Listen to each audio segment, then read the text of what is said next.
Владиниот авион на сервис. Заев и Пендаровски во економска класа со комерцијален лет на службени патувања. PR стратегија или само коинциденција? Шефот на државата и претседателот на владата на социјалните мрежи се појавија на фотографии како патуваат на кај Брисел, односно се враќаат од Виена со редовен лет. Доколку станува збор за PR стратегија, во дел на очите на јавност изгледа како лош чекор за глумање на скромност, особено како се потврди дека владиниот авион е во Германија на редовен сервис. Дополнително, летањето со комерцијални летови и сервисот на владиниот авион се коинцидира со барањето на функционерите за купување на нов авион, кој би чинел од 15 до 20 милиони евра.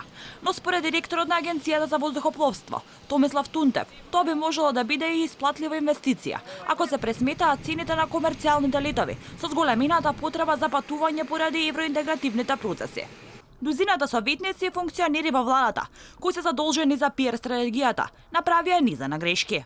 Онаа која предизвика лавина реакции беше минатата година, кога Себастијан Курц беше пречекан со погрешно знаме.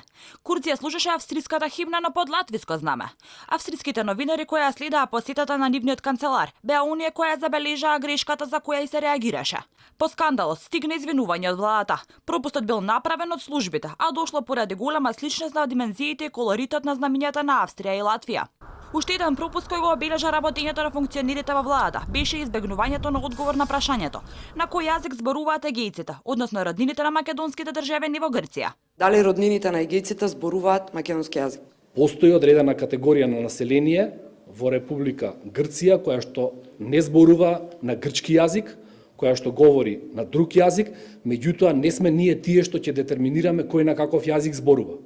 Грешка или пак намерен пропуст беше и неинтонирањето на македонската химна, кога во посета дојде грчкиот премиер Ципрас, каде на свечиното дочекување не беше пуштена химната. Но она која финансиски најмногу ја чинеше државата беа забавите минатото лето, каде во речиси сите градови во Македонија беа организирани журки по повод влезот во НАТО и како што велеа тогаш добиениот датум за почеток на преговорите со Европската унија.